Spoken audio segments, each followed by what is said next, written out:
What's up, guys? We're back in the shop again, working on the Pan Am again today, doing a little bit of an update because it's been a minute. Today we're going to talk about the metal chain guard that I made. I'm going to show you kind of how I made that. The gas tank, a little bit, it's not finished, but show you some stuff what I'm doing with that. And the wheels are cut for this thing, so slowly things are coming together on this, but we're going to kind of get into it today, and I'm going to show you some behind the scenes stuff. So first I'm going to talk about this chain guard situation. This is the original one that came with the bike, the chain guard and inner fender, rear fender, whatever you want to call it. Part of my, I don't want to say biggest beef with this bike, but my challenge that I'm trying to work around is that this bike has a ton of plastic on it. And I feel like Harleys should have chrome and metal and leather and stuff like that. So part of my goal is to eliminate as much of this as possible, or at least things that are way in your face. And this is just, you know, whatever. It has like a real like dirt bike straight line to it and all that stuff, and a lot of hard angles in this thing. And that's another thing I'm trying to do on this bike, is really soften up a lot of the hard lines and kind of give it a little more rounded, more familiar shape. So anyway, that's that. This is what I made out of sheet metal. And a couple things, like I wanted this thing to look similar to that. Like I didn't want it to look like totally different. I want you to like look at the bike and sort of maybe even not notice, or like, oh, that looks like just a street version of this chain guard. So what I did, you know, basically replicated this. Instead of having like a hard edge here, I made sort of the same two bends, but like a softer radius. So like we started with this plastic chain guard. I basically measured and drew up this cardboard template, which I marked with, you know, a 45-degree break and a 45-degree break. So basically cut this out to shape, mark where your holes are going to be, cut out all the important information that you're looking for, and then transfer that to just a regular old flat piece of sheet metal. Trace it, cut it out on the Beverly shear here, and then take it over to the press brake, break the two 45-degree angles.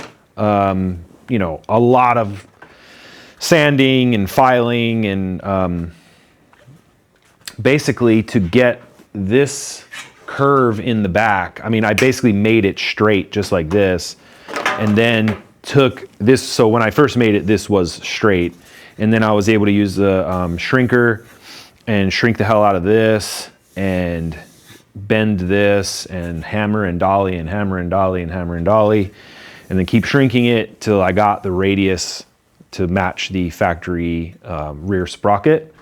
And then once that was done, I cut this out and welded in, Frenched in this little bar and shield that I cut out of something else, and then metal finished all that. So basically, like, this is straight, but just by feel, I can feel a couple little like waves and stuff from when I was shrinking it and planishing and all that stuff. I don't want to put this back in the planishing, in the air pneumatic planishing hammer, just because it might distort a little bit and it may be a little too much. I mean, it's pretty straight.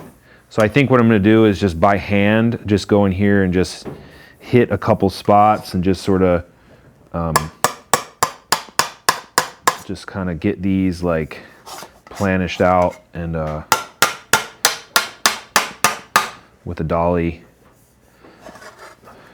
And it's just real tedious, you know, but the main thing is you don't want this thing at the end when it's chrome to like have to be able to see waves and ripples and stuff, and it's going to get sanded and kind of you know, smoothed out a bit, but polished before it gets totally done. But you just, yeah, but as much as you can, you just want to get all these little like flat spots out, and any little high spots that came from when you were metal shaping this. You just want to get them as flat as possible. So it's like basically hammer and dolly, sand it some more, hammer and dolly, sand it some more.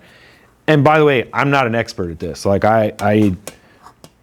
to be honest, I really don't even know what I'm doing. I'm just sort of doing this by what I've watched off YouTube and like a few other people asking and stuff. So I know there's some people are probably watching this going, what the hell is this guy talking about or doing? But I so far, I mean, I've gotten this far, so I'm going with my best guess on this. But so far everything seems to be working. So aside from this chain guard here, we have the inner fender, which in this case, I picked up this, I believe this is ZX7. I got this from AirTech Streamlining. I've already trimmed a bunch off of it, but this will sit in here like this and be married into this chain guard somehow. I'm still working out all that, but you know, just giving it like a much sleeker, smoother, rounder look. Obviously I don't want to go with like a full traditional style fenders, but something bigger and better than that little stubby plastic thing. So yeah, and then this will be all body painted, probably the same color as the paint, or maybe just black. I'm not positive yet on that, but yeah, this is happening in here, so we'll see on that. So basically, like the idea with this tank is, I wanted to use I'm using this Sportster S, the new Sportster S tank base on the Pan Am. It fits on there. You have to run the Sportster S airbox, but this is a metal based tank. The other one's aluminum. For me anyway, easier to cut up and weld on and shape and do all that stuff. Some people prefer aluminum, whatever. But anyway, started with newish bagger tank shells, which is what you see here in red. Just because I wanted, again, like a familiar shape and radius and stuff. I've done this plenty of times, but it's always a challenge, and I learn new stuff every time. But anyway, what you see here in red was essentially the bagger tank. To get the size and the profile that I wanted, I had to add in like 1.5 inches, 1.75 inches here. So I basically had this front shape that I know I liked. So I had to add a bunch of material here on the base of the tank, because normally it's cut off and it does this. I needed it to come out a little further because I wanted like a wider tank. The Pan Am tank really like gets triangular, and I don't really like the shape. So anyway, added about 1 inch and whatever here on the side. Got this placed where I wanted it. Made a wire frame here. Basically, I just cut this off, but I basically made like a wire frame so that I can make a paper template, which is paper templates off of the wire frame, and then basically just cut a rough piece according to the paper template, which, you know, this is like the first cut out and shrink and hammer. I have a ton more work to do on this. I shrunk it already here, here, and here. This all has to get planished out and English wheeled, but essentially, you know, this will be in there. I have to shrink this in a bit and then trim. Fit this up. I'll cut the other side off, get that on, which still leaves the center of this tank completely open, because that's part 2.5 of what I'm doing. Once these are on, I will probably, to be honest, cut the whole side back off so I can hammer and dolly and weld everything nicely on the inside. Or if I can get my hands in there, I'll probably do it like that. I might not have to cut it off. But the center section, what I'm doing, rather than having a dash like the Pan Am does, and a lot of the new bikes has a plastic dash that's raised, it just like, it's more plastic. It's, I wanted like a nice sort of like FXLR sort of smooth tank with no, although I'm sort of taking inspiration from T-Sport, I like FXLR tanks. I like this no dash, single offset filler cap. So that's kind of the shape I'm going for on this. The gas cap will be over here. But in the center section, what I'm doing, most of you may or may not be familiar, I'm not sure, but On the lowrider FXLR tanks, there was a leather trim strap that went over the top. Basically, I want to recreate that, like the same way I'm recreating some sort of like iconic, the Dyna toolbox and the passenger floorboards and things that I think are sort of iconic. I'm basically going to do the leather tank strap, but I'm going to bead roll a section to have it recessed in the tank, so the profile of the tank will still be the same. It won't have a leather piece sitting on top. The leather will actually be flush in the tank. I'm considering whether I'm going to do like a little pocket or something, but definitely going to have leather on this thing. I think it's that's probably the least T-Sport of all the mods I'm doing, but I think it will resonate back to the sort of 90s, 2000s era gas tanks and stuff. And again, the leather strap, it's just like, it screams Harley. It'll be leather, like woven edges, like a lot of the tank straps were. But back to this. This is getting shrunk, trimmed, fitted. I'll go in. Still have to hammer the hell out of this thing. And I'm actually going to shrink this section right here because it needs a little bit of a tweak. And so I just got my Harbor Freight shrinker here, which, you know, if that's all you got, that's all you got. But that's going to put a little shrink in there. And then